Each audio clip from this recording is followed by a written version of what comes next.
Miss Gwendolyn Brown. I am a mother of three children. Two of my children do have disabilities. I'm also a professional disability advocate. I would like to talk with you in regards to need for services for children who have disabilities at the preschool level. I as well used to work temporarily at a preschool, and there were individuals who were enrolled who did have disabilities. For me as a parent, thinking back the years when I started this journey and knowing that the need was out there for some relief in regards to being able to have an outlet for my own child to be able to attend school in the care of individuals who were going to be of service to my child and plus to myself because of the mental anguish that sometimes we go through as parents of having children with disabilities. Oftentimes it is difficult to find out where those services are or where we can send our children to individuals that we can trust.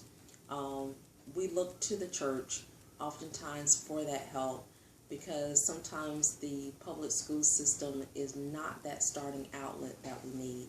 It is so critical during that time to have someone that we can trust, someone that we know has a belief in God, and oftentimes even if the individual themselves at the starting point of this journey don't have a belief in God, that's who they eventually wind up seeking, someone with that connection and knowing that they're going to work with their children, they're going to love their child, and that their child is going to be nourished and that they're going to be learning at the same time. There is such a disconnect with society in regards to knowing how to work with our children at such a young age and to be supportive not only to the child but also to the parent. Even on my job with some of the phone calls that I get and the parents starting this process, they feel so lost, sometimes often very unloved. The child feels unwanted because individuals haven't taken the time to reach out and find out what resources are available and how to open up their arms to embrace the child that does have a disability. It's a troubling journey at times, and we need churches to really step up and open the door and truly be the hands and feet of Jesus for the children and the families who do have little ones with disabilities. This could be such a turning point if the church would do this because we have services on Sundays at various churches, but what about during the weekday, 5 days a week, 2 or 3 times out of the week, families knowing that, hey, my child has a disability and the church has invested in learning how to work with my child because individuals would be willing to work with the church and give them those tools to be effective as possible in the life of that child. And it also sets the stage for that child before they begin with the public school and a strong foundation also that consists of Jesus along the way.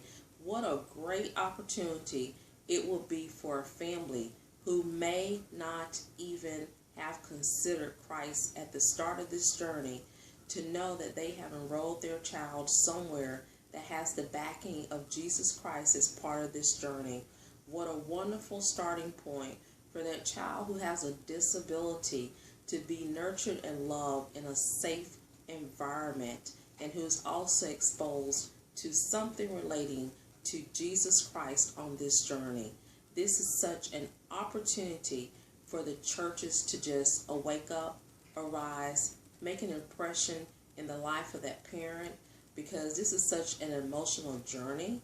It doesn't just affect the child. It doesn't just affect the parent.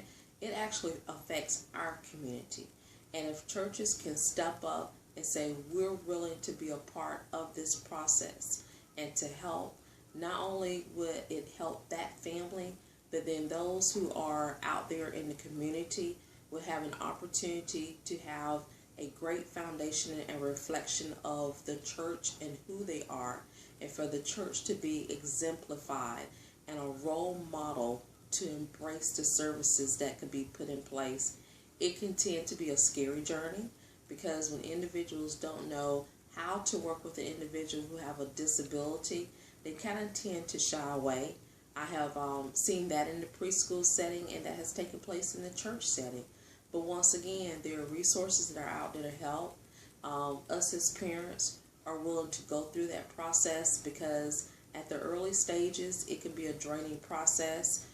Sometimes there's a tendency to want to give up, but if as a church steps up, then that's an opportunity to give a family hope.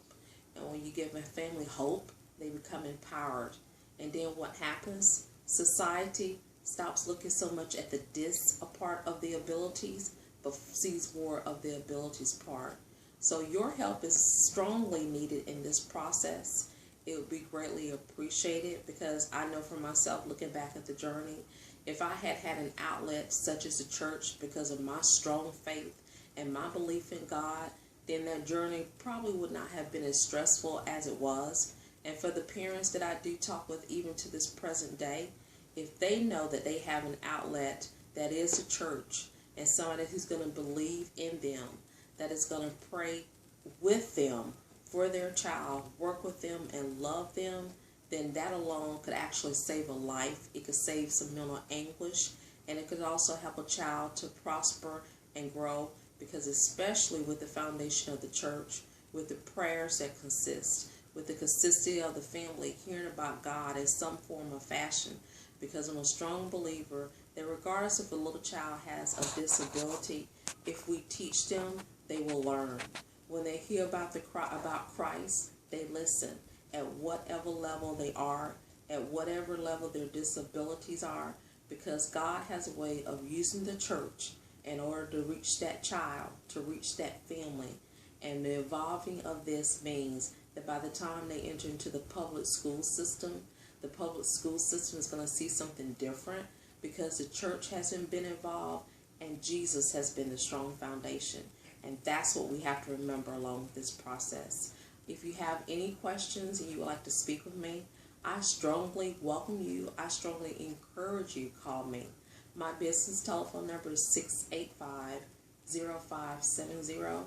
And I welcome you to call me at home as a mother that I am who lives this journey. And my home number is 358-7528. Please give me a call. I look forward to speaking with you. And thank you for your time.